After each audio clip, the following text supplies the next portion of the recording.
खुदा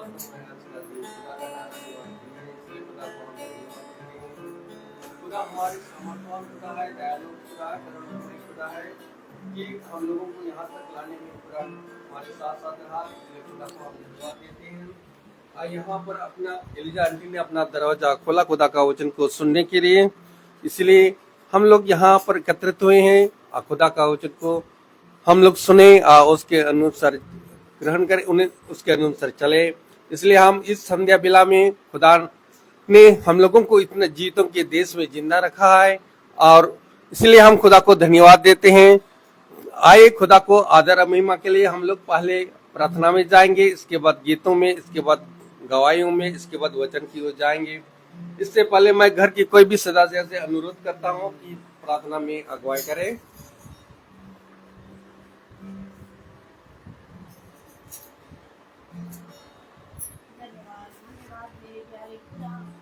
आज की शाम के लिए प्रभु मैं आपको धन्यवाद देती हूँ। हे मेरे खुदा, ये दिन बहुत अच्छा आपने दिखाया मेरे प्रभु यीशु, जो आज मेरे घर में प्रेयर होने पाई। प्रभु आपका वचन मेरे घर पे आया मेरे खुदा, और मेरे खुदा हम सबको इस योग्य बनाइए मेरे खुदा कि हम आपके वचन के अनुसार चलने वाले हो सके मेरे खुदा। हर एक के दिलों को प्रभु, किसी के दिलों को, किसी के मन को, कोई हमारे जुबान से कोई कटु वचन ना निकले मेरे खुदा। आपके वचन के द्वारा ही हम हर एक से बात करने वाले हो सके मेरे खुदा। हे मेरे खुदा, जो आपने मेरे घर में आशीष और वरदानों से प्रभु आपने भरा है मेरे खुदा, इसके लिए मैं आपको धन्यवाद देती हूँ। हर एक बच्चे के ऊपर प्रभु आपने अपना हाथ बना के रखा हुआ है मेरे खुदा, हर एक दुख तकलीफ से बचा के रखा है मेरे खुदा। मैं आपको धन्यवाद देती हूँ, हर एक बात के लिए मैं आपको धन्यवाद देती हूँ। मेरा बच्चा पिंटू आया प्रभु, मेरा रोहित जो इतनी दूर से मेरे खुदा, वहाँ उसको आप सुरक्षा पूर्वक, उसके बच्चों को, उसकी पत्नी को लेके आए हैं खुदा। हे मेरे खुदा, और आपका वचन लेके आया मेरे खुदा। हे मेरे खुदा, और भाई डैनियल भाई और भाई साहब और मेरी बच्ची सूची आई है मेरे खुदा। प्रभु उसके ऊपर भी अपना हाथ बना के रखिए, उसके बच्चों पर अपना हाथ बना के रखिए प्रभु। उसको जो प्रभु जो भी तकलीफ, प्रभु जो भी परेशानी मेरे खुदा उसको इस उम्र में मिली है मेरे खुदा बाप, लेकिन खुदा आपसे बढ़ के कुछ नहीं है मेरे खुदा। जिसके साथ में हमारा परमेश्वर है, जिसके साथ हमारा खुदा है, उसको कोई भी परेशानी, कोई दुख तकलीफ कुछ भी नहीं है मेरे खुदा। सब कुछ आपके हाथ में है और सब कुछ आप देने वाले हैं उस बच्ची को मेरे खुदा बाप। हे मेरे परमेश्वर, आप सबके ऊपर अपना हाथ बना के रखिए और इस घर पे अपना हाथ बना के रखिए मेरे खुदा। और मेरी बेटी की पढ़ाई लिखाई में प्रभु उसकी मदद कीजिए प्रभु, उसको इस योग्य बनाइए प्रभु कि वो अच्छे से अच्छी टीचर बन सके। जो भी उसके मन में है मेरे खुदा, मैं नहीं जानती हूँ, और जो आप जानते हैं प्रभु, जो आपने उसके लिए चुना है मेरे खुदा बाप, जो आपने उसके लिए उत्तम स्थान रख रखा है मेरे खुदा, वो आप उसे देंगे मेरे खुदा। मेरा विश्वास है और मैं विश्वास करती आई हूँ। हर एक बात में आपके ऊपर मैंने विश्वास किया, हर एक बात आपके चरणों में रखी है। और मेरे पिंटू ने, मेरे रोहित ने हर एक बात के लिए, इस घर के लिए दुआ की है और आपसे दुआ मांगी है मेरे खुदा, और आपने हाँ और आमीन में पूरा किया है मेरे खुदा। मैं हर एक बात के लिए मैं बार बार आपको धन्यवाद देती हूँ। हे मेरे खुदा, मेरी प्रार्थना को सुनिए और ग्रहण करिए। आमीन। Praise the Lord, praise the Lord. आइए हम लोग गीत की ओर जाएंगे। Praise the Lord, praise the Lord. जो गीत है, मेरे महबूब प्यारे मसीहा, इस जगह तेरा जन्म।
Praise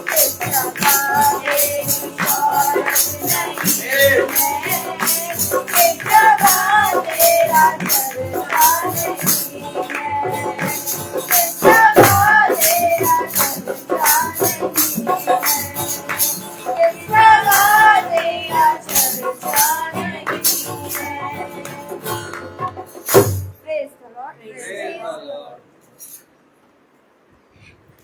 Praise the Lord. आप एक गाना गाएंगे? और एक गाना।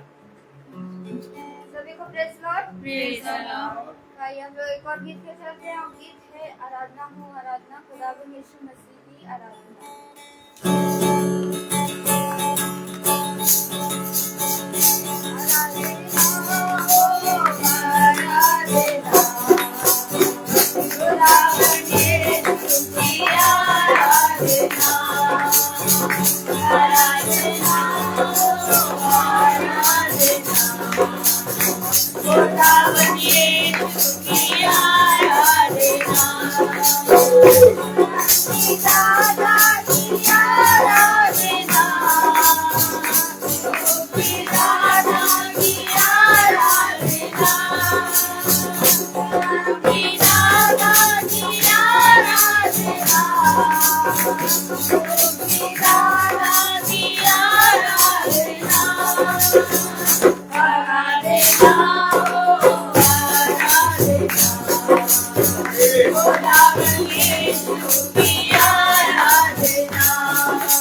Praise the Lord.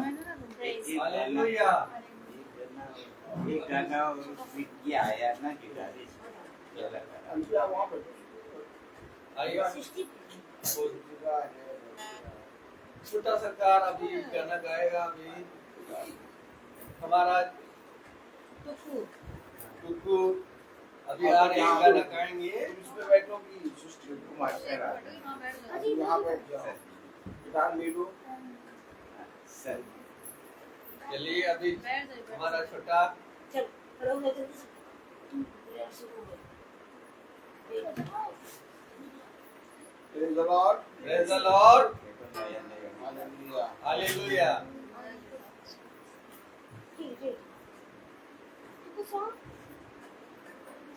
स्तुति आराधना ऊपर जाती है। स्तुति आराधना ठीक हुई। Praise the Lord. Praise the Lord. चलिए। स्तुति आराधना ऊपर जाती है, आज बरसे नीचे आती है। स्तुति आराधना ऊपर जाती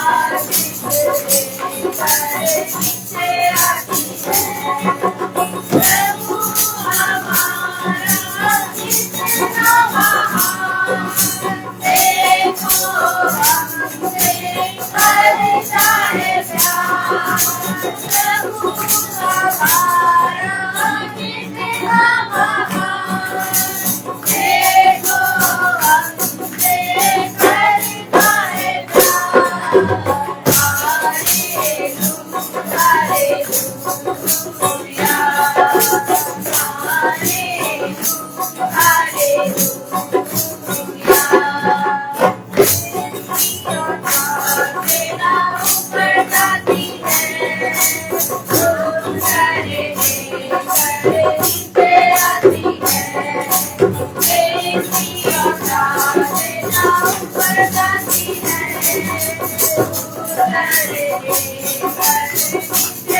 आती है। प्रभु हमारा कितना महान, देखो हमसे करता है प्यार। प्रभु हमारा कितना महान, देखो हमसे करता है प्यार। हालेलुया,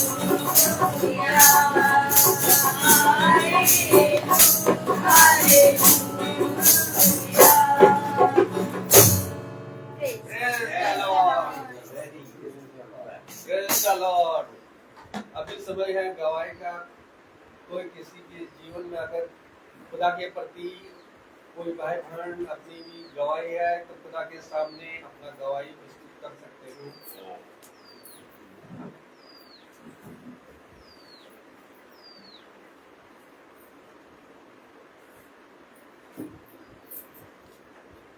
सभी को प्रेज द लॉर्ड। मैं खुदा का धन्यवाद देती हूँ कि आज हम मीटिंग में आने वाले हो पाए। और मेरा कल भी बहुत मन था भवन जाने का, लेकिन बस यही है कि दुष्ट तो अपना काम करता है, वो रोकता है और संसारिक जीवन की बातें, संसारिक जो लोग होते हैं वो हमें मना करते हैं कि 40 दिन घर से नहीं निकलना है, तो ऐसा वैसा। लेकिन हम मसीह लोग हैं, हम लोग इन बातों को नहीं मानते हैं। तो इसलिए सच में मैं धन्यवाद देती हूँ खुदा का कि जब मैंने आज बेटी से अपनी पूछा कि हम मीटिंग में जाएं, तो उसने कहा कि हाँ जाइए। और मीटिंग में क्यों नहीं जाएंगे, आप जाइए, निकलिए अब घर से बाहर, और ऐसा कुछ नहीं है। और मेरी मम्मी भी घर में आई हुई हैं, उनसे भी हमने पूछा तो उन्होंने भी कहा कि हाँ जाओ तुम, कोई वो नहीं है। तो मैं सच में खुदा का धन्यवाद देती हूँ कि कहने पर हम यहाँ आने वाले हो पाए और खुदा के वचन को ग्रहण करने वाले हो पाए। तो इसलिए मैं अपने खुदा का धन्यवाद देती हूँ। Praise the Lord. Praise the Lord.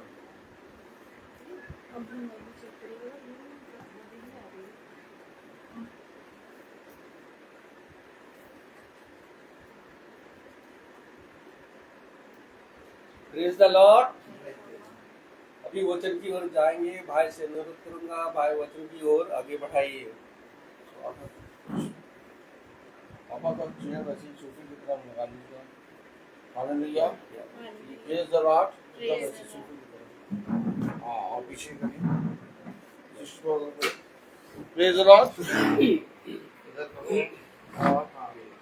Praise the Lord. Praise the Lord. कितनी उत्तम बात कि हम लोग एक बार फिर से पिता के वचन में एकत्रित हुए। चाचा ढोलक नीचे कर दीजिए तो बहुत अच्छा लगेगा। हाँ, बस ऐसे कर दीजिए। हाँ, नहीं नीचे नहीं रखिए, आराम से इसी पर रख दीजिए बस। हाँ, praise the Lord. Praise the Lord. Hallelujah. Hallelujah. कितनी उत्तम बात कि हम लोग सब एक बार फिर से पिता के वचन में एकत्रित हुए और जो कुछ तुम सुनते हो वो पृथ्वी की लिखी हुई बातें नहीं है, क्योंकि जो कुछ तुम सुनते हो वो पिता की ओर से लिखी गई बातें हैं। हालेलुया। इसलिए जो कुछ तुम इस पृथ्वी पर होते हुए देखते हो और सुनते हो उस पे कान लगाओ और प्रतिदिन मेरे वचन को जानने और समझने के लिए हर एक क्षण परिश्रम करो। Praise the Lord, praise the Lord, hallelujah. Hallelujah. कितनी उत्तम बात कि हम सब इकट्ठा हुए हैं और पिता के पवित्र वचन में हम भाई आर्थर मैसी और एलिजा मैसी के घर पे हैं और खुदा ने हमें ये सामर्थ दी कि हम उस पवित्र वचन को जो सच में जिंदा है, उस पवित्र वचन को जो सच में आदर और महिमा के योग्य है, मानने के योग्य है, उसको हम जाने। Praise the Lord, praise the Lord. तो मेरे प्यारे भाई बहनों, वचन हमें क्या सिखाता है? वचन बोले, वचन हमें क्या सिखाता है? क्या आप आनंदित हैं? अगर आनंदित हैं तो हाथ उठाएं। किस बात के लिए आनंदित हैं? सोनल बेटा, किस बात के लिए आनंदित? खड़ी हो। आए? हर चीज के लिए आनंदित हो। Good, God bless you. बैठो बेटा। सोनल ने कहा हर चीज के लिए आनंदित हूं। उसे कहा यदि सब कुछ तुझे मिल जाए परंतु तेरे प्राणों की हानि हो जाए तो तेरा सब कुछ प्राप्त करना व्यर्थ है। सब बातों के लिए आनंदित नहीं। मैं आनंदित इसलिए हूं कि मैं अपने पिता के वचन में बैठा हूं। मेरे आनंद का एक विषय है। बात है कि नहीं? आप चाय पी रहे हैं, है? तो इसको हम आनंद का विषय तो नहीं कहते। पी रहे हैं भैया, पी रहे हैं। लेकिन जैसे जॉब मिलता है, मिठाई का डिब्बा लेके आते हैं, ताली नहीं बजाएंगे? जब जॉब मिलता है तो क्या करके आते? मिठाई का डिब्बा, कि भैया हम मिठाई खिलाएंगे। क्यों? विषय, आनंद का विषय। बस है कि नहीं? दाऊद आनंदित क्यों है? दाऊद आनंदित क्यों है? इसलिए कि उसने गोलियत को मार दिया? नहीं, या इसलिए कि उसने शेर का जबड़ा फाड़ दिया? दाऊद आनंदित क्यों है? दाऊद आनंदित इसलिए है क्योंकि वो अपने चरवाहे के पीछे पीछे चल रहा है। कह रहा है यहोवा चरवाहा मेरा, मुझे कोई घटी नहीं है, हरी हरी चराइयों में स्नेह से चराता वो है। यानी मेरा विषय होना चाहिए आनंद का। मैं आनंदित इसलिए हूं कि मैं अपने पिता को जानता हूं। मैं आनंदित इसलिए हूं कि मैं पिता के जीवित वचन में बैठा हूं। आइए हम सब वचन को आदर और महिमा देने के लिए अपने स्थानों पर खड़े हों और हम निकालें 2 कुरिन्थियों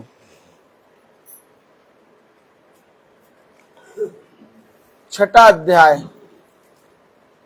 2 कुरिन्थियों 6 अध्याय।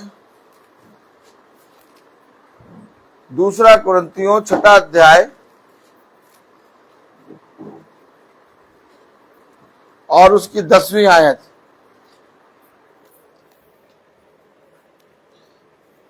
2 कुरिन्थियों 6 अध्याय उसकी 10वीं आयत हम सब एक साथ पढ़ेंगे। शोक करने वालों के समान हैं परंतु सर्वदा आनंद करते हैं, कंगालों के समान हैं परंतु बहुतों को धनवान बना देते हैं। ऐसे हैं जैसे हमारे पास कुछ नहीं तो भी सब कुछ रखते हैं। खुदावन का वचन जो कि पवित्र है, इस पवित्र वचन को खुदा हम निकम्मों को सुनने वाला मन, बुद्धि और समझ दे। आमीन। हम सब अपने स्थानों बैठ जाएं।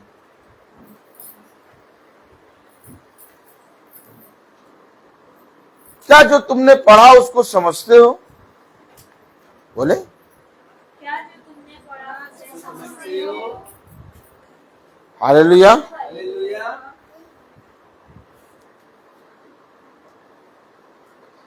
कलाम क्या बता रहा, वचन क्या बता रहा? क्या पढ़ा आपने? पढ़िए। शोक करने वालों के समान है। किसके समान है? शोक करने वालों के समान है। शोक करने वालों के समान है। किस चीज का शोक? लोगों की दृष्टि में क्या? लोगों की दृष्टि में खुदा का जन खुदा का जन बहुत मामूली और बहुत उसाते हैं सताया हुआ दिखता है। अधिकतर लोग बात करते हैं, अधिकतर लोग कहते हैं कि भैया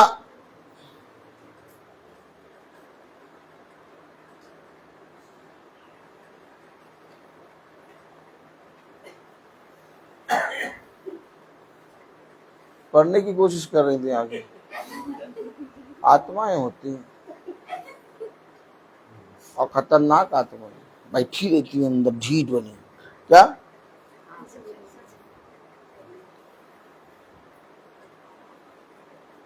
कलाम में लिखा है, दूसरा कुरिन्थियों उसका 6वां अध्याय और उसकी 10वीं आयत। क्या लिखा? शोक करने वालों के समान है। शोक करने वालों के समान है।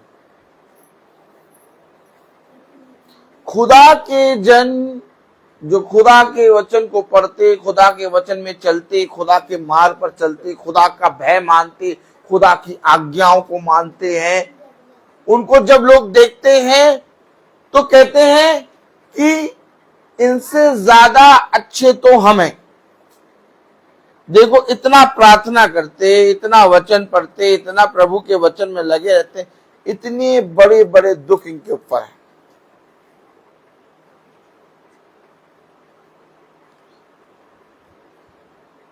दूसरे जब देखते हैं खुदा के जन को तो कहते हैं, अरे भैया इसीलिए हम ज्यादा बाइबल नहीं पढ़ते, इसलिए भैया हम ज्यादा वचन नहीं पढ़ते। हाँ, ज्यादा वचन पढ़ो, ज्यादा बाइबल पढ़ो, ज्यादा प्रार्थना करो तो दुखी दुख होता है। हम लोग देखो ना बाइबल पढ़ते, ना कुछ करते, ना चर्च जाते, कभी कभी मंदिर जाते, जो करना है वो करते हैं भैया, अपने मन से जो करते हैं वो करते हैं भैया। पत्ते में तो भगवान है ही। क्या क्या और क्या? उसी में कच्चा चूना लगाया, क्या जली डाला और 32 नंबर तम्बाकू डाला। क्या क्या भूलो बहू, और बनाया और खा गए। भगवान तो ही पत्ते में। क्या ताली नहीं बजाएंगे? पत्ते पत्ते में भगवान। क्या? पत्ते में नहीं, ऐसे नहीं, पत्ते पत्ते में भगवान। पत्ते में हाँ, क्या ये पता नहीं क्या इतनी बाइबल पढ़ते हैं, इतना प्रतिदिन मीटिंग करते हैं। गर्मी का सीजन हो जाए, बच्चों को घुमाए हुआए।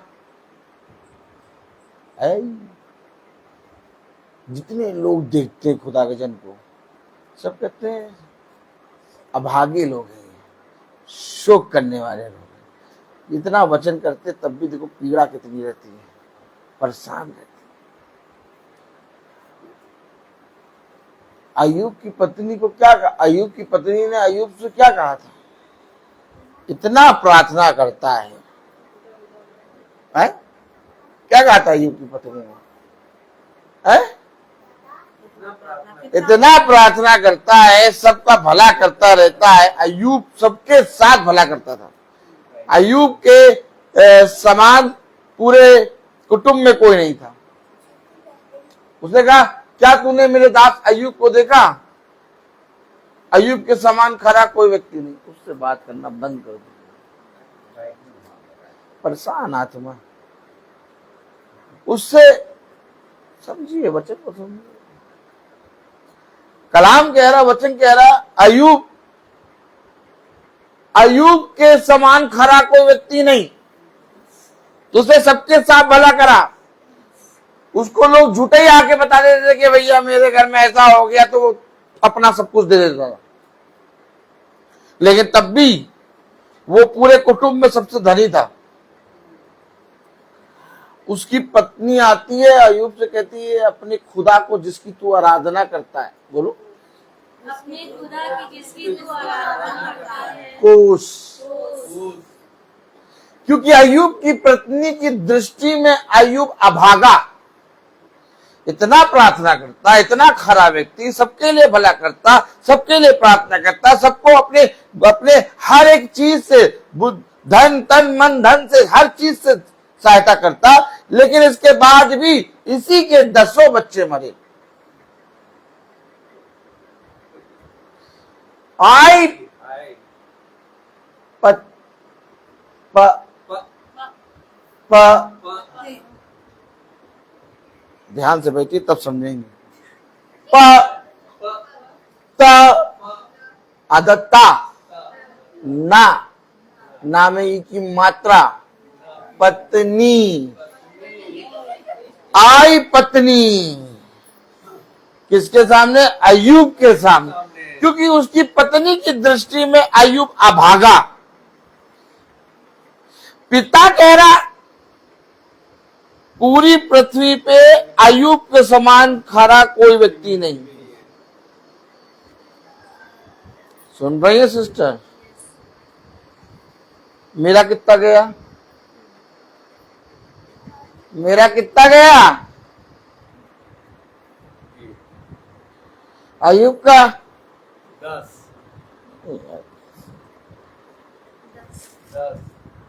मेरे कितने गए? तुम्हारे भी गए, तुम्हारा भी गया, अय्यूब का भी गया। तो हम लोग का जीवन इससे मिलता है क्या?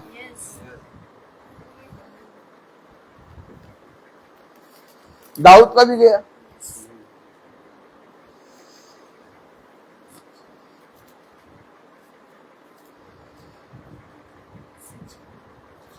पहले समझो, उसने कहा ना हो मेरे पास। कहा यार, क्यों बाइबल खोलो, क्यों बैठे? बंद करो बाइबल, जाओ जाके लुलू और उसके बगल में कौन सा है, लासियो घूमो, और क्या। हाँ,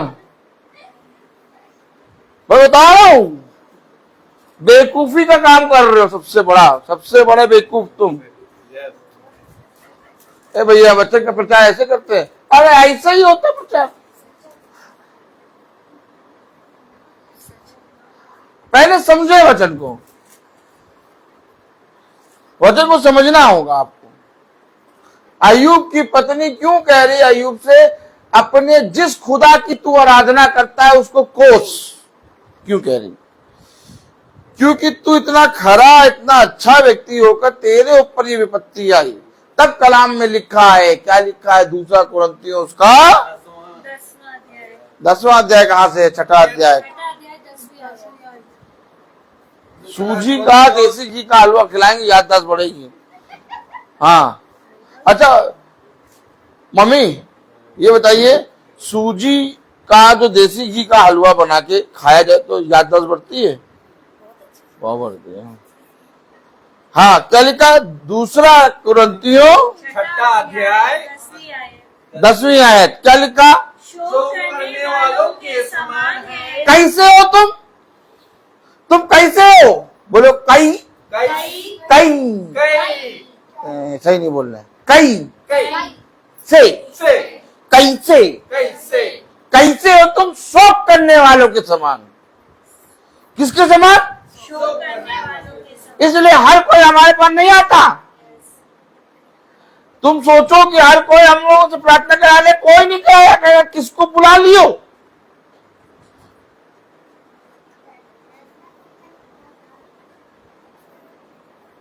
हेलो, बाइबल में भविष्यवक्ता, खुदा का दास खुदा का अभिषिक्त पौलुस, क्या सामर्थ्य है उसके अंदर, और कह रहा शोक करने वालों के समान।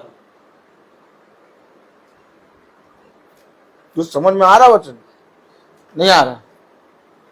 कितने लोग कहते हैं, कितने लोगों के मुंह से सुना, अगर सच में अच्छा प्रचार कर रहे होता और सच में अगर खुदा का जन होता तो इसके दो मरते, जरूर इसके प्रचार में कोई खोट है।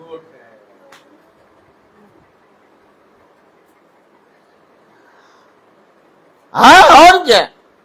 अगर सच में प्रचार कर रहा होता, अगर सच में खुदा का बंदा होता, अगर सच में खुदा का वचन बोल रहा होता, तो आज उसाते हैं बहुत बड़ी बड़ी गाड़ी से चलता, मिस्टर गोम्स की दाढ़ी बनाता, और क्या, और बुलेट से चलता, सब कुछ अच्छा होता। लेकिन देखो इसको, पता नहीं कहां झूठा रहता है। तुम्हें कुछ दिखाई ना, कैसा एकदम अभागा सा शोक करने वालों की तरह दिखता है। तो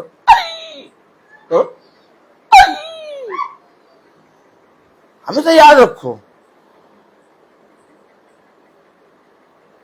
कलाम बता रहा है कि बहुत ही बहुत ही बहुत ही ब्रिलियंट है वो व्यक्ति जो इस पृथ्वी पर दुख भोगता है। जो व्यक्ति को एक एक चीज, एक एक पिन की चीज बहुत संघर्ष करके मिलती है। एक विपत्ति, 10 विपत्ति के बाद एक अच्छी खबर आती है, और फिर 100 विपत्ति के बाद एक अच्छी खबर आती है। कैसे? ऐसे करो, कैसे? नहीं बोलो, कैसे? अब देखो सुनो, 99 भेड़ को छोड़कर एक के पीछे भागा, यानी 99 विपत्तियों के बाद एक भेड़ मिली। कलाम बता रहा, वचन बता रहा कि खुदा ने पूरी सृष्टि को प्रचार किया, मिले कितने? 12। ऐसे बैठो, ऐसे बैठो, ऐसे ऐसे ऐसे ऐसे करो बहू, ऐसे करो, ऐसे देखो, बहुत ध्यान से, यूं करो, बैठो ऐसे।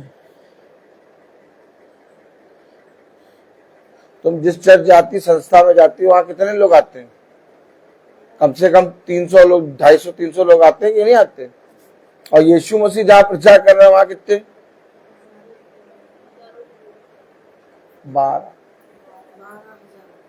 12 लोग।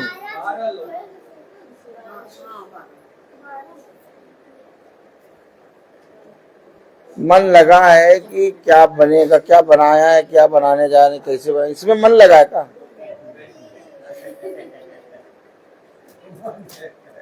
मन लगा हुआ है कि मीटिंग जैसे खत्म होगी तो ये पहले करेंगे काम, फिर उसका ये काम करेंगे, फिर उसका ये, देरी ना हो जाए।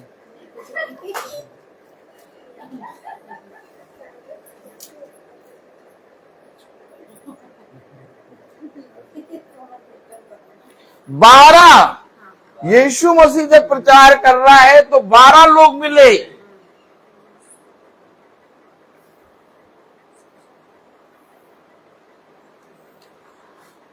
वचन कभी नहीं कह रहा कि तुम उसको पढ़ो।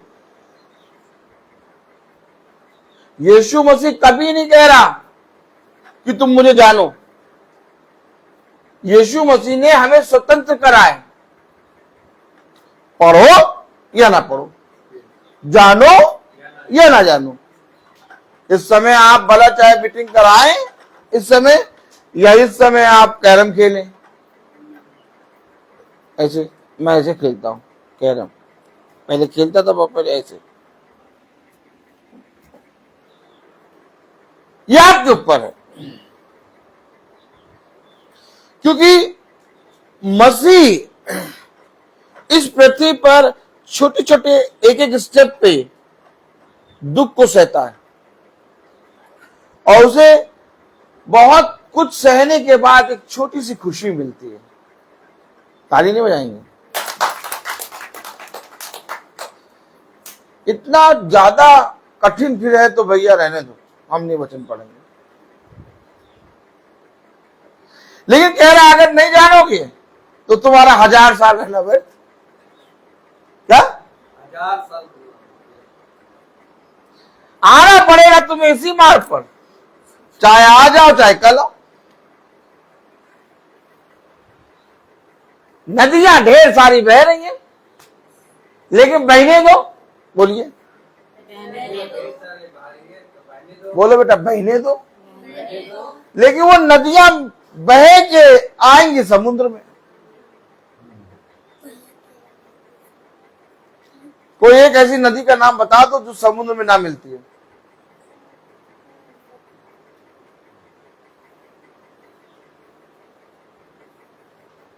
इसीलिए उसने साफ कह दिया। ताली वाली बजाओ यार।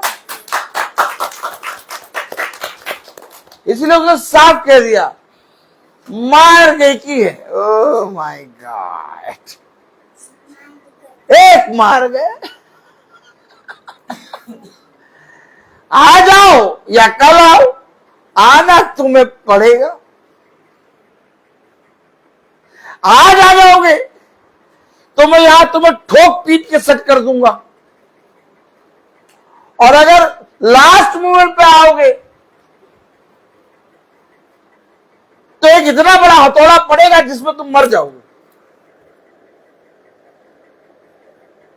भाई एक बार बताओ, रोज धीरे धीरे धीरे धीरे ठुकते रहे। हथौड़ी लाओ, हथौड़ी एकदम समझो, वचन समझो, जैसे ये हथौड़ी है। अब अगर रोज चिंता ना करेगा, टूटेगा नहीं। यह हथौड़ी है, अब समझो, यह हथौड़ी, यह हथौड़ी है, अब समझो। रोज ये रोज इतना इतना पड़ता रहे तो तुम धीरे धीरे बनते जाओगे। लेकिन अचानक अचानक कभी भी पड़े ना, अचानक तुम पहुंचो और खुदा कहो मुझे सर के आगे प्रवेश करा दो खुदा, तो खुदा कहेगा मैं तो प्रवेश करा दूंगा। लेकिन तू इतना बिगड़ा है कि आज ही तेरे पास है, तू आज ही आया है। अब जो तू इतना बिगड़ा है, मैं तुझे ठीक करूंगा तो एक बड़ा हथौड़ा तुझे पर पड़ेगा। तो बड़ा हथौड़ा जब एकदम से रोज की ये पड़े तो धीरे धीरे हम ठीक होते जा रहे हैं, दुख को सहते जा रहे हैं, उसमें मल्लम भी लगता जा रहा है। लेकिन अचानक अगर बड़ा हथौड़ा पड़ जाए तो मरना ही है। बात समझिए। अब बच्चा रोज स्कूल जा रहा है, एक एक दिन करके। एक दिन होगा आप कहेंगे पता ही नहीं चला 12th में पास हो गया। अब आप आज ही इसको 12th की पढ़ाई पढ़ा दो, नहीं पढ़ पाए। सेम वचन में यही चीज करना पड़ेगा। हम लोग रोज धीरे धीरे ठुकते रहते हैं। हमारी ठुकाई जो होती है वो रोज होती है, टक टक टक टक टक। अब रोज जब ठुकते हैं तो अब आदत बढ़ गई। क्या? अब इस दुख में, इस विपत्ति और कलेशों में आदत पड़ गई। अब ये कलेश मक्खन लगते हैं, अमूल मक्खन, अमूल बटर। बोलो हाँ। और ये विपत्ति मैंगो शेक लगती है। क्या?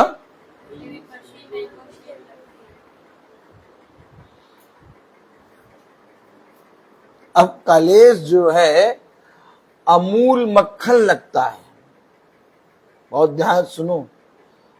और विपत्ति लगती है मैंगो शेक।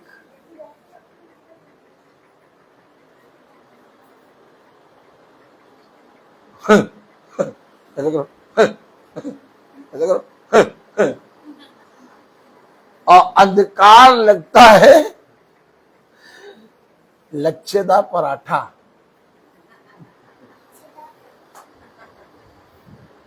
अब आप सोचिए, किसी व्यक्ति को अंधकार लच्छेदार पराठा लगे। बहन सोचिए, बताओ। हाँ, कुछ बताओ। अब किसी व्यक्ति को अंधकार लच्छेदार पराठा और विपत्ति मैंगो शेक और कलेश अमूल बटर लगे तो वो कितना स्ट्रांग हो गया होगा।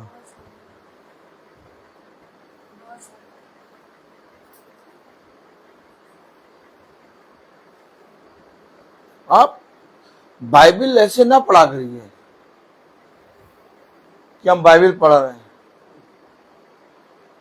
बाइबल जब पढ़िए तो कहिए ये मैं हूं। सोचिए जरा, 2 कुरिन्थियों उसका 6 अध्याय 10वीं आयत, सोचिए सोचिए सोचिए। हाँ पढ़िए। शोक करने वालों के समान है। ये खुदा का दास पौलुस कह रहा शोक करने वालों के समान है। तुम्हारा चेहरा देख के ऐसा लगता है शोक करने वाले, इनको तो देखते सारे ऐसा लगता है कि कितने दुख में है। उनसे अच्छे तो भैया इनके भाई बहन कितने सही रहते हैं, देखो। और क्या, ये जितना ज्यादा प्रार्थना करता है, ये जितना ज्यादा वचन में रहता है, उतना ही इसके जीवन में स्ट्रगल है।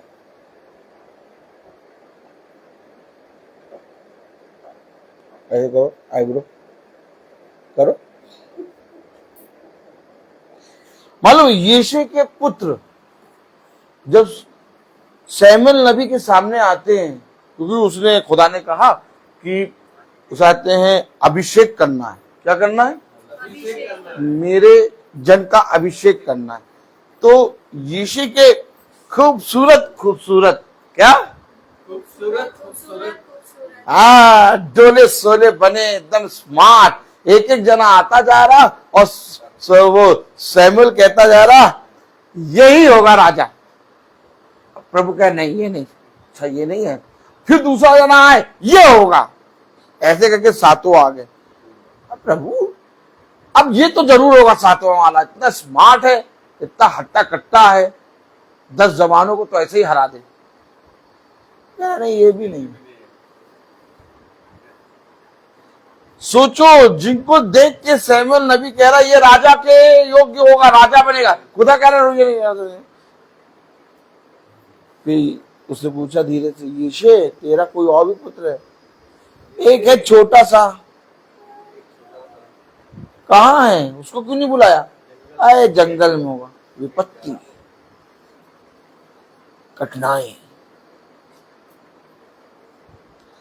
याद रखो जो कुछ तुम्हारे साथ इस पृथ्वी पर हो रहा है, एक एक चीज को पिता देख रहा है। और तराजू का जो तुम देखते हो नाप, वो यूं यूं यूं यूं होता है। और यूं अगर हो तो तुम उस चीज को नहीं लोगे, कहोगे और डालो और डालो और डालो और डालो। और जब यूं हो तो तुम लाभ में लेते हो। एक एक चीज, एक एक तुम्हारा आंसू, एक एक विपत्ति, एक एक तुम्हारा दर्द, एक एक तुम्हारा इस पृथ्वी पर सेकंड सेकंड का वो दुख कलेश सब तराजू पे रखा है। और नापने वाला यीशु मसीह। तुम क्या सोच रहे हो कि मैं सह रहा हूं भैया मुझ पे ही है, अब तो भैया नहीं।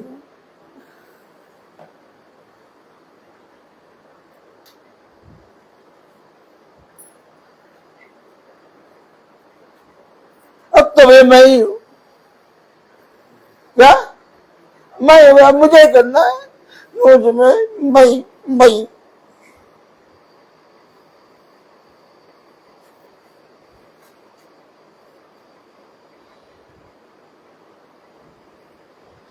आनंद मालूम है किसमें है? आनंद मालूम है किसमें है? पढ़ो जरा आयत। शोक करने वालों के समान है, शोक करने वालों के समान है, परंतु सर्वदा आनंद करते हैं। कब आनंद करते? कब नहीं, कब आनंद करते?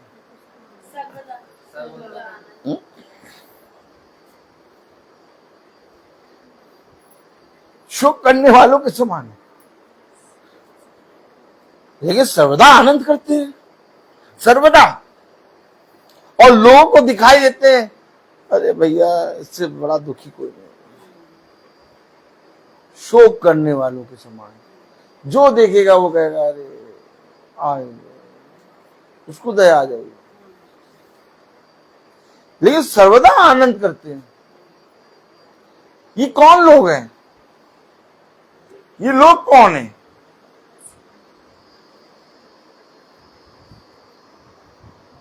देखो एक बात समझो, बोलिए। जो तुम प्रचार करते हो ना, तुम जो प्रचार कर रहे हो वो ठीक है, लेकिन अभी तुम्हारे ऊपर होता तब तुम्हें पता लगता। बोलो, लगता। क्यों आखिर मेरे जीवन में दो गए? क्योंकि मुझे पता नहीं लगता, मैं उन दुख की वादियों से गुजरा हूं। मैं यूं ही थोड़ी ना प्रचार कर रहा हूं, मैं ऐसे थोड़ी ना प्रचार कर रहा हूं।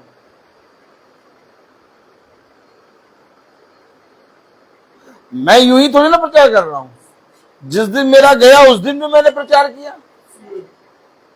ये तो आप कभी भी वीडियो लगा के देख लीजिए, मैं तो रोज प्रचार कर रहा हूं।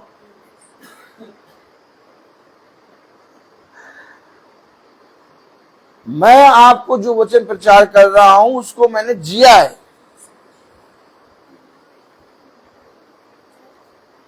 कभी भी एक बात याद रखना, इस पृथ्वी पर कुछ भी सत्य नहीं है, सब झूठ है।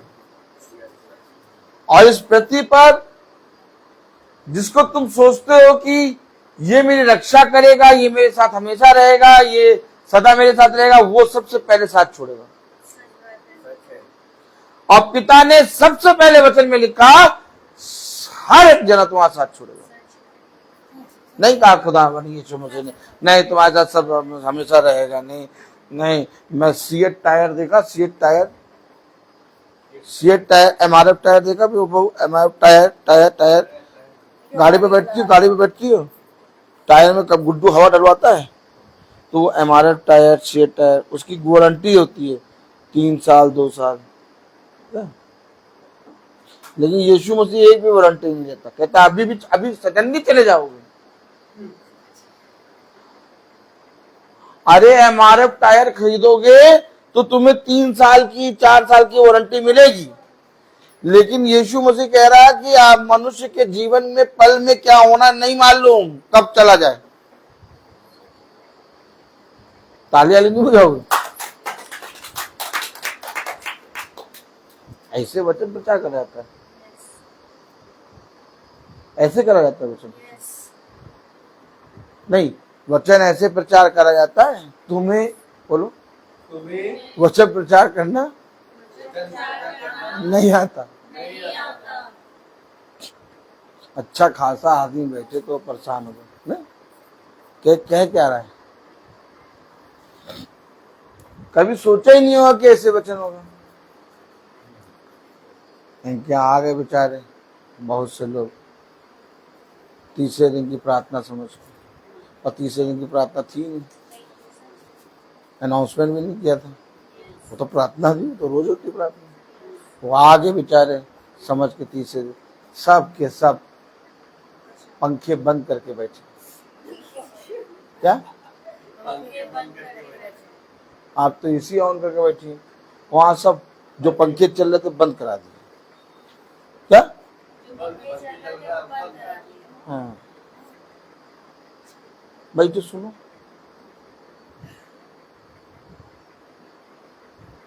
ऐसा कैसे कर लेते हो? अच्छू अच्छा नहीं आवाज।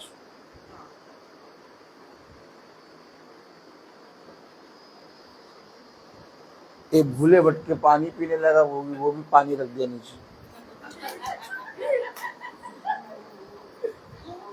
वो सोचे थे कि हम तीसरे दिन की प्रार्थना में, लेकिन प्रार्थना सुनिएगा वो पूरी। हेलो, पहले समझो, हम लोग एक झूठ में जी रहे हैं, और उसने कहा इस झूठ से बाहर आओ।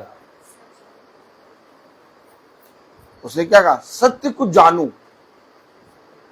अगर सत्य को जानना है तो यानी ऑलरेडी अब झूठ में है।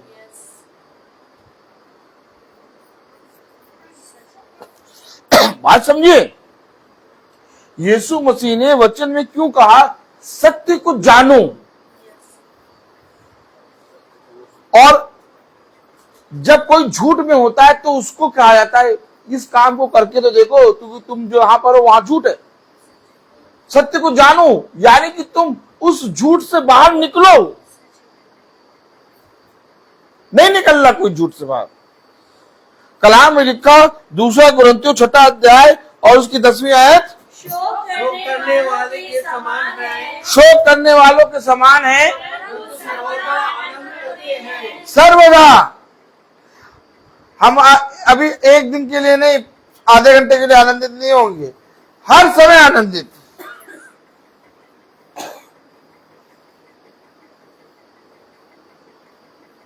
एक मैम आई, अरे सर बहुत बहुत बुरा हो गया सर, क्या हंसे? हम हंस रहे क्या? कही सर उतना बड़ा दुख हो रहा, आप हंस रहे हैं, आपको तो मतलब दुख का मतलब नहीं मालूम। मैं कहा और क्या, हम तो आनंदित हैं। क्या वो हमें शांति देना आए थे, हमको सहलाने आए, हमने उनको कर दिया, वो भाग गए। तो ये तो इतना खुश है क्या? हम इसको क्या समझा? क्या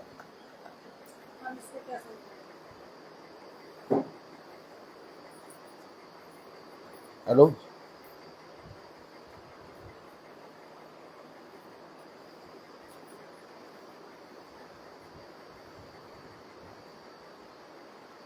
उसका तैयार रहो। किस चीज के लिए? किस चीज के लिए? आने वाली विपत्ति, आने वाले कलेश, आने वाली घटी के लिए। क्योंकि इस पृथ्वी पर तेरे लिए सडनली अचानक कुछ भी हो सकता है। इसलिए तू मेरे वचन में थामे रख, तैयार रहे, स्थिर रहे।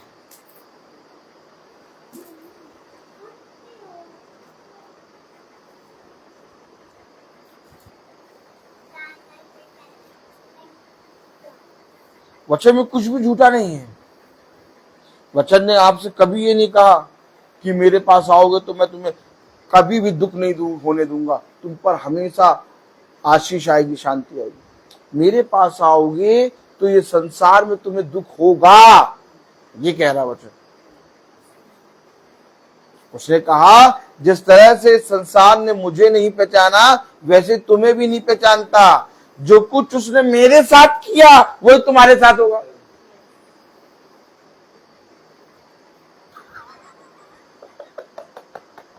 ए भैया तुम तो ऐसा बता रहा, हम तो अब बस वचन बनना पढ़ना बंद। और क्या?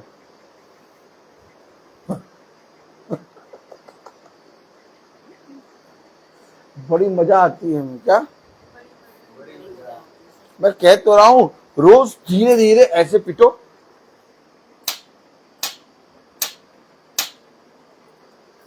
बुद्धिमान बन जाओगे।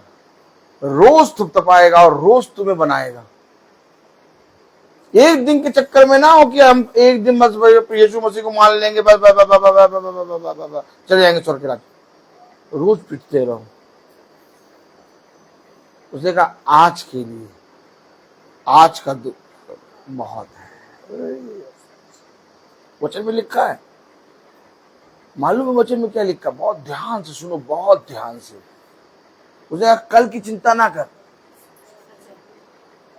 आज के लिए आज का दुख बहुत है। अरे बाइबल पढ़ रहा हूं, प्रभु कह रहे दुख बहुत है। नहीं पढ़ेंगे बाइबल, जाएंगे 2 किलो दशहरी आम खरीदेंगे बड़े बड़े, और क्या धोएंगे उसको बढ़िया से और फ्रिज में लगा के ठंडा करके खाएंगे। कोई दुख नहीं, आम खाओ और क्या, कोई दुख को खाएंगे। बाइबल पढ़ो तो लिखा है दुख है।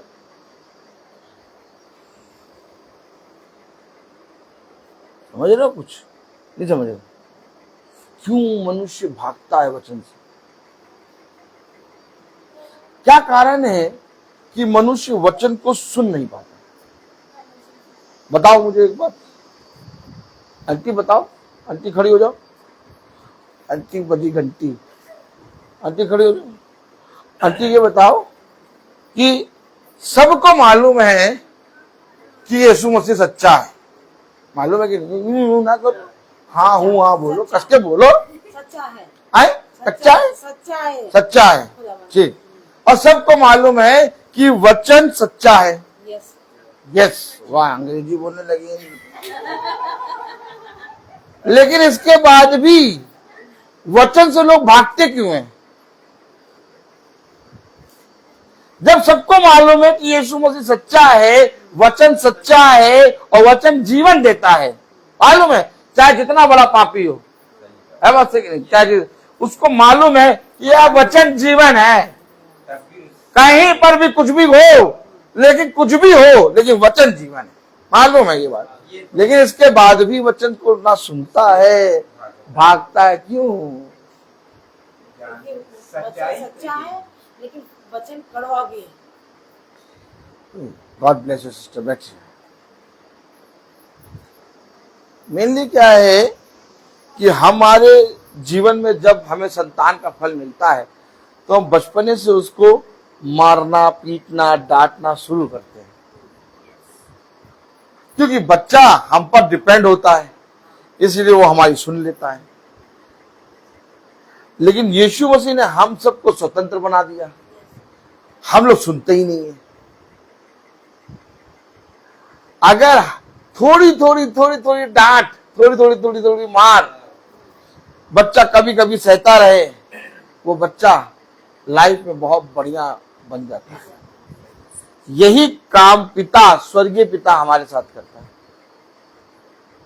इसलिए कभी भी उसके कामों में संदेह ना करो कि ये उसने मेरे साथ अच्छा करा या बुरा। हमेशा याद रखो कि उसने कहा कि जब तुम्हें संसार का बुरा पिता तुम्हें अच्छी वस्तु देना जानता है, तो मैं जो तुम्हारा स्वर्गीय पिता हूं तुम्हें अच्छे से अच्छा क्यों ना दूंगा। फिर क्यों संदेह करते हो कि मेरे साथ अच्छा हुआ कि बुरा? अरे मेरे साथ जो कुछ हुआ वो अच्छा है, क्योंकि जो मेरे साथ अगर अच्छा हो रहा है तो जो मेरे जीवन से चला गया उसके लिए और अच्छा है।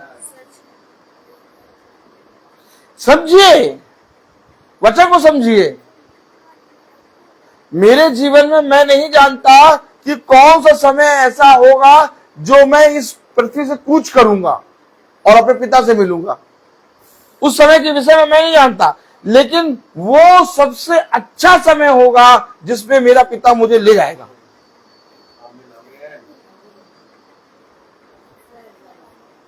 मुझे नहीं मालूम कि मेरे जीवन में वो कौन सा समय होगा, लेकिन जो खुदा ने मुझे बचपने से चलाया, मां के गर्भ में बनाया, गर्भ से निकाल के चलाया, आज तक चलाता आया, वो मेरे लिए सबसे प्यारा समय रखेगा कि अब तू इस समय निकल ले। बताओ, जिस खुदा ने मुझे गर्भ में रचा, मुझे मां के गर्भ से निकाल के चलाता आया, कितनी बार मेरे प्राण जा सकते थे, लेकिन कितनी बार मेरे प्राणों को बचाता आया। लेकिन एक सबसे पीक समय होता है जो मेरे जीवन में सबसे अच्छा समय होगा, उस समय पिता मुझे कार से ले जाएगा। उसका हर काम भलाई के लिए होता है, मालूम। हम हमेशा अपना फायदा सोचते हैं, हम हमेशा अपने जीवन में चाहते हैं कि जैसा हम चाहते हैं वैसा हो जाए। लेकिन मैं आपको बताऊं, हर एक मनुष्य का जाने का समय है। पिता ने कहा आने का भी समय है और जाने का भी समय। और बुद्धिमान है वो मनुष्य जो उस जाने के समय में तैयार रहे। हम तैयार हैं। मालूम है बाइबल स्टार्ट कहां से होती है? जो ही बताओ बेटा, बाइबल कहां से स्टार्ट होती है? चलो ठीक है।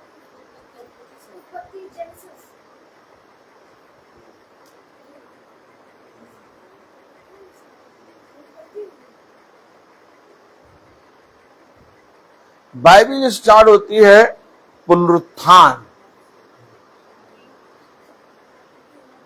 उसने कहा पुनरुत्थान और जीवन में। उत्पत्ति, जेनेसिस, उत्पत्ति। उत्पत्ति कैसे होती है? जब बीज मरता है। बिना बीज के मरे बेटा उत्पत्ति हो सकती है? पुनरुत्थान बाइबल स्टार्ट कहां से होती है? कब्रिस्तान। वहां जाने से सब डरते, कोई नहीं जाना चाहता, कोई ना वहां कभी जाना चाहता, ना वहां का नाम लेना चाहता। अच्छा, आप में से सब जने मुझे बताएं, यीशु मसीह ने क्या कहा? पुनरुत्थान, बोलो, और जीवन मैं हूं। पुनरुत्थान कहां से होता है? कब्र फटती है, मुर्दा जी उठता है। पुनरुत्थान वही है। तीसरे दिन लोग तीसरे दिन की प्रार्थना सभा कराते हैं। तीसरे दिन जब मरियम मगदलीना और मरियम गई यीशु के कब्र में, देखो बहुत ध्यान से, तो क्या पाया? तीसरे दिन वो जीवित हो गया। और ये मरने की प्रार्थना कराते हैं, उल्टा। भाई आप बताइए, ये जो कभी कभी क्या होता है, जब कोई मरता है तो उसके मरने के बाद तीसरे दिन की प्रार्थना कराते हैं ना, कराते हैं। किस चीज की? मरने की। लेकिन तीसरे दिन के पे क्या हुआ था? तीसरे दिन पे यीशु पुनरुत्थान हो गया था, जी उठा था।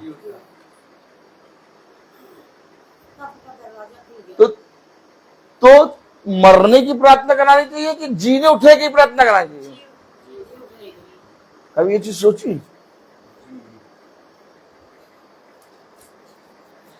लोग कहते हैं भैया वो तीसरे दिन की प्रार्थना, वो मर गए थे ना इसलिए। लेकिन तीसरे दिन हुआ क्या था बाइबल में? मरियम मगदलीना और मरियम जब उसकी कब्र पे गए तो उसने कहा, जीवितों को मुर्दों में कहां ढूंढती है रे? जीवितों को मुर्दों में कहां ढूंढती है? तो यार तीसरे दिन की प्रार्थना तो कैंसिल हो गई फिर इसके बाद। वो तो मरे हुओं के लिए प्रार्थना कराते हैं लोग संसार में। ईसाई, कसाई, बोलो, कभी ये बात सोची आप लोगों ने? बाइबल क्या बताती है? जब तीसरे दिन मरियम मगदलीना और मरियम यीशु की कब्र पे गए तो स्वर्गदूत बैठा और कह रहा, जीवितों को मुर्दों में कहां ढूंढ रही हो? My God. और ये क्या करते हैं? तीसरे दिन मरे हुओं की प्रार्थना। उल्टा काम। क्या क्या करते हैं? इसलिए बाइबल तीसरे दिन की प्रार्थना नहीं बताती। आप प्रार्थना करें रोज। हम लोग को भी कोई जब बुलाता है, भैया तीसरे दिन की प्रार्थना है, उसको तो मालूम नहीं। हम कहते हैं हाँ आ रहे हैं, बताएंगे। क्या आ रहे हैं? और जब सुनता है ठीक है, भाई हमें तो प्रचार करना है, हमें तो, तुम्हें नहीं मालूम इसे तुम करा रहे हो और हम आएंगे, हम बता देंगे। हम थोड़ी ना करेंगे तीसरे दिन की बात में। भाई तीसरे दिन तो यीशु मसीह का पुनरुत्थान हुआ, क्यों रहेगा जी? है खूब आजकल मैंगो शेक में खूब आइसक्रीम डाल डाल के दे रही है। कह रही नहीं तुम्हारा 100 किलो वेट। क्या? इस गर्मियों की छुट्टी में जब तुम स्कूल जाओगे 1 जुलाई को, सुन लीजिए, इन्होंने टारगेट बना दिया है। क्या? ताली बजाओ। टारगेट बना लिया है कि 30 जून को तुम छुट्टी जाना है और 1 जुलाई को जब तुम जाओगे तो तुम्हारा 100 किलो वेट हो जाएगा। ये देखिए, मैंगो शेक में ढेर आइसक्रीम डाल के ले, मलाई डाल के पिला रही। क्या करा जाए? क्या करा जाए? एक अकेला काम के बोझ का मारा। इसे चाहिए हमदर्द का साफी सिंकारा। समझ में आ रहा है कि नहीं आ रहा? समझ में आ रहा है कि नहीं आ रहा? देखिए, दूसरा कुरिन्थियों उसका 6वां अध्याय और उसकी 10वीं आयत पढ़िए। शोक करने वालों के समान है, परंतु सर्वदा आनंद करते हैं। कंगालों के समान है। अरे कभी उसको देखा? एक ही टी शर्ट पहने रहता है, कल भी पहने था वही, परसों भी पहने था, पता नहीं कैसे चलता है, कुछ अपना हौला करता है। कंगालों के समान। क्या? कंगालों के समान। कंगालों के मसीह लोग ऐसे ही होते, कोई मतलब नहीं, सच। Yes. प्रचार करना है बस। यस दिखने में कैसे शोकित, यस लेकिन बात करो तो बहुत से लोग आनंदित हो जाते, कहते अरे सर आपसे बात कर दिया, मैं तो शोक में आया तो मैं तो आनंदित हो गया। सच। अभी हम बैठे थे बहुत शोक से, बहुत बातों को सोच के, लेकिन जैसे ही वचन हुआ, अरे सच बात, आनंदित हो गए।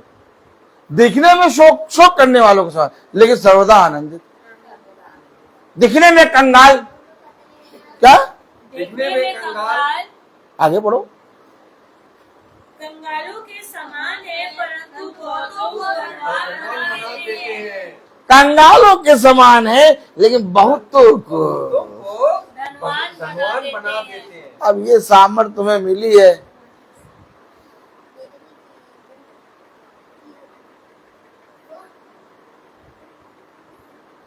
एक भी कंधा मेरे पास नहीं आया। मैं आपको वचन में प्रचार कर रहा हूं, मैं सच बता रहा हूं। ना मेरा पिता आया मेरे पास, ना मेरी माँ आई, ना मेरा कोई भाई आया। सब दूर दूर जाके कोने कोने में जाके रो रहे थे जब मेरा पहला मारा। एक भी कंधा ऐसा नहीं था जिसके ऊपर सर रख के मैं रोता। क्यों? क्योंकि मैं रो नहीं रहा था। मैं जानता हूं मेरा बेटा कहाँ गया।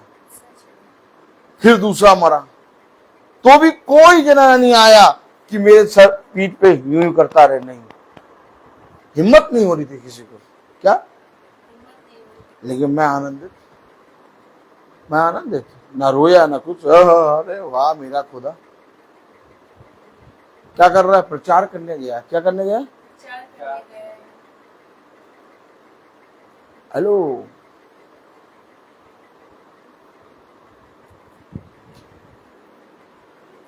हमेशा याद रखो, एक सत्य है,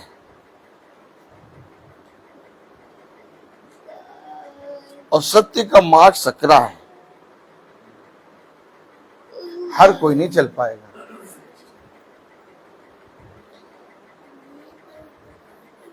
तुम्हें लोग अपना कंधा ना दें रोने के लिए, तुम लोगों के लिए कंधा बनो।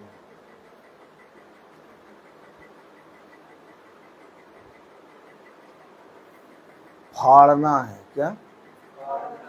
जैसे लाल समुद्र को मूसा ने फाड़ा, वैसे ही हमारे सामने भी एक बहुत बड़ा लाल समुद्र खड़ा होता है। हम डर जाते हैं, हम घबरा जाते हैं कि अब कुछ नहीं हो सकता। पिता ने कहा फाड़, और इस लाल समुद्र के बीच से मैं तेरे लिए रास्ता बनाऊंगा। क्या तुझे नहीं विश्वास कि तेरा सृष्टिकर्ता तेरे साथ है? ओह माय गॉड, किस दिन विश्वास करोगे? किस दिन? विपत्ति को जाने के लिए ना कहो, और ना ही कलेशों को दूर होने के लिए कहो, बल्कि प्रार्थना तुम्हारी ये होनी चाहिए, खुदा तू मेरे समीप आ। जितना समीप तुम्हारे खुदा आएगा, उतना इस विपत्ति, इस कलेश से लड़ने की सामर्थ्य तुम्हें मिलेगी। क्या होगा? मानते हैं तुमने प्रार्थना करी और विपत्ति दूर हो गई, मान लिया तुमने प्रार्थना करा, कलेश दूर हो गया, क्या थोड़े दिनों बाद फिर नहीं आएगा? फिर? लेकिन अगर सृष्टिकर्ता तुम्हारे साथ रहेगा तो चाहे वो कलेश विपत्ति किसी भी समय आए, मैं उसको पार करने के लिए अपने पिता के साथ तैयार हूं। मूसा को नहीं मालूम कहां जाना है, लेकिन उसको एक चीज मालूम है, जो आग का खंबा और बादल मेरे साथ चल रहा है वो मुझे कभी ना छोड़ेगा। वचन को समझो। क्यों हमें वचन ऐसा बताता है? क्योंकि हम इस पृथ्वी पर एक योद्धा हैं, और योद्धा कभी मायूस नहीं होता, योद्धा कभी शोकित नहीं होता। योद्धा को मालूम है कि मेरा जन्म मेरे खुदा के पास है। उसने कहा मेरे पीछे हो ले, बाकी तेरे पीछे सारे घराने की रक्षा मैं करूंगा। कलाम है ये, वचन है ये। क्या कह रहा वचन? शोक करने वालों के समान है, शोक करने वालों के समान है, सर्वदा आनंद करते हैं, कंगालों के समान है, कंगालों के समान है, परंतु बहुतों को धनवान बना देते हैं। परंतु बहुतों को धनवान बना देते हैं। जैसे हमारे पास कुछ नहीं ऐसे हैं जैसे हमारे पास कुछ नहीं तो भी सब कुछ रखते हैं। ऐसे हैं जैसे हमारे पास कुछ नहीं, सब कुछ रखते हैं। भैया आपसे तो बात कर लेते हैं, शांति आ जाती है। सब कुछ है मेरे पास, मेरे पास सब कुछ है। दिखाई नहीं देगा तुम्हें, दिखाई नहीं देगा, लेकिन मैं देख रहा हूं कि मेरे पास सब कुछ है। क्योंकि जिसने स्वर्ग के राज्य में प्रवेश कर लिया, जिसने अनंत जीवन पा लिया, जिसने उस सत्य को जान लिया, उसके पास सब कुछ है। मेरे पास सब कुछ है, क्योंकि मेरे पास वो है जो सृष्टि को चलाता है।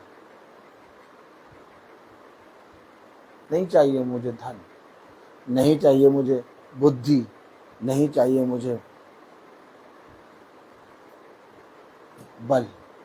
क्या करूंगा ये सब लेकर? एक दिन चला जाएगा। मैं उसको अपने साथ लूंगा जो मुझको कभी ना छोड़ेगा, और वो है मेरा खुदावन यीशु मसीह। डरो नहीं, भयभीत ना हो। आज भला रास्ता कठिन है, लेकिन एक दिन होगा जब तुम आनंदित होकर अपने पिता से कहोगे, सच में पिता तू भला है, क्योंकि उसकी ओर से केवल भलाई उत्पन्न होती है। दुख उसे बनाया ही नहीं है, दुख तो हमने अपने अधर्म के कामों के कारण बना दिया। बहुत जिंदा खुदा मिला है हमें, और बहुत पवित्र, सामर्थी और जिंदा खुदा मिला है। इसीलिए इस पृथ्वी पर तुम उसको ना छोड़ो। किसी भी चीज की चिंता ना करो, क्या होगा, कैसे होगा, कब होगा, कब आखिर मेरे जीवन में सुख आएगा, कब आखिर मेरे जीवन में वो बात होगी। जो हो रहा होने दो, तुम कुछ नहीं कर सकते। बुद्धिमानी की बात केवल ये है कि अपने पिता को धन्यवाद दो और उन बातों को ग्रहण करो, और अपने पिता से लिपटे रहो। अपने पिता के वचन में कान लगाओ, जैसा उसने कहा वैसा करने में चौकसी करो। दिन और रात इसी को स्मरण रखो, तब तू और तेरा घराना उद्धार पाएगा।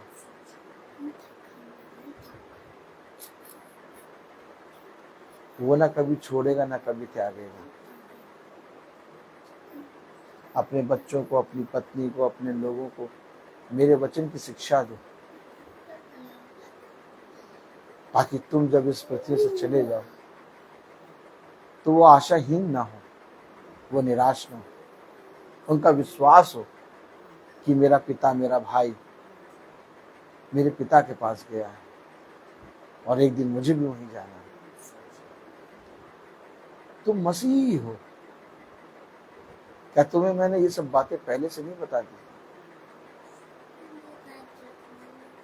आनंद मनाओ कि तुम एक युद्ध में रखे गए हो। जीवन में जितना कष्ट आता है उतना आनंद मनाओ। दूसरों के सुखों को देखकर अपने जीवन में कोरोना। पिता उसी को विपत्ति ज्यादा देता है जो उसका प्रिय पुत्र होता है। निकम्मे पुत्रों को पिता काम नहीं देता। जिस पुत्र पे उसको भरोसा होता है उस पुत्र पर वो जिम्मेदारी देता है। तुम्हें बहुत बड़ी जिम्मेदारी निभानी है, इसलिए तुम्हें पिता दृढ़ कर रहा है। अपने जीवन भर हर एक समय को अपने पिता का दिए हुए समय समझकर स्वीकार करो। उससे लड़ो नहीं, उसके विरुद्ध कुड़कुड़ाओ नहीं, कभी भी संदेह ना करो कि ऐसा मेरे जीवन में क्यों हुआ। जो कुछ भी होता है उसे ग्रहण करो। हाँ पिता, मैं कुछ नहीं कर सकता, मैं तो अपने सर का एक छोटा सा बाल काला या सफेद नहीं कर सकता, फिर मैं चिंता क्यों करूं? जब तुझे मेरा ध्यान है, जब तू मुझे रचता है, जब तूने मुझे बनाया, जब तूने मुझे आज तक चलाया, आने वाले समय में भी तू ही था मेरा। बस तुझसे एक बार मांगता हूं कि तेरी डेवरी पर प्रतिदिन बना रहूं, कहीं ना जाऊं, क्योंकि तुझे छोड़ के जाए तो जाए कहां? अनंत जीवन की बातें तो तेरे पास है। मैं बोलता हर चीज का। तो आइए हम प्रार्थना में चलेंगे। मेरा निवेदन है मेरी सहायक रबिका जी से कि वो प्रार्थना में अगुवाई करें। Praise the Lord, hallelujah.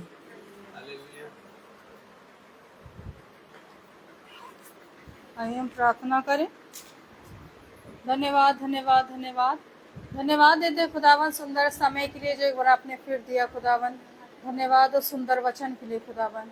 हम इसे भूलने वाले नहीं बल्कि समझने वाले बन सके खुदावन, इस पर चलने वाले बन सके खुदावन। आपसे प्रार्थना करते हैं जाने अनजाने में कोई गुनाह हुआ उसे माफ़ करिए। इस घर के ऊपर अपना आशीर्वाद हाथ रखिए खुदावन। आप सबकी कमी घटियों को जानते हैं खुदावन। खुदावन आपसे प्रार्थना करते हैं जितने भी लोग फेसबुक के जरिए यूट्यूब के माध्यम से देखते हैं, सबको अपने वचन की समझ और बुद्धि दीजिए मेरे खुदावन। उनकी दुख तकलीफों के ऊपर अपना आशीर्वाद हाथ रखना खुदावन। खुदावन हम जितने भी लोग आए खुदावन सबके ऊपर अपना आशीर्वाद हाथ रखिए खुदावन। जिस तरह से अच्छे आए अच्छे अपने लोग घर पहुँचे खुदावन और सब अच्छा पाएँ खुदावन। यीशु मसीह के नाम में होके मांगते हैं, आमीन। हे हमारे पिता तू स्वर्ग में है, तेरा नाम पवित्र माना जाए, तेरा राज जाए, तेरी इच्छा जैसे स्वर्ग में वैसे पृथ्वी पर पूरी हो। हमारा प्रतिदिन का आहार हमें दे और हमारे अपराध हमें क्षमा कर जैसे हम भी अपने अपराधियों को क्षमा करते हैं, और हमें परीक्षा में न डाल परंतु बुराई से बचा। बादशाहत कुदरत और जमीन जलाल सदा आपकी है, आमीन। अब हमारे खुदावन यीशु मसीह का फजल, खुदा बाप की मोहब्बत, पाक रूह की रिफाकत और शराकत हमें से हर एक विश्वासी जन के साथ अब से लेकर अनंत काल तक होती रहे, आमीन। धन्यवाद धन्यवाद धन्यवाद, सारी आशीषों के सोते धन्यवाद। धन्यवाद धन्यवाद धन्यवाद, सारी आशीषों के सोते धन्यवाद। सारी आशीषें हालेलुया हालेलुया। धन्यवाद धन्यवाद, सारी आशीषों के सोते धन्यवाद। Praise the Lord. सब भाई बहनों को सूचित किया जाता है कि कल की प्रार्थना शाम को 5 बजे नहीं होगी, कल की प्रार्थना सुबह 8 बजे होगी। कल की प्रार्थना सुबह 8 बजे बहन सुच्ची के यहाँ होगी। Praise the Lord. कल की प्रार्थना सुबह 8 बजे बहन सुच्ची के यहाँ होगी। सब भाई बहनों को प्रेज़ द लॉर्ड।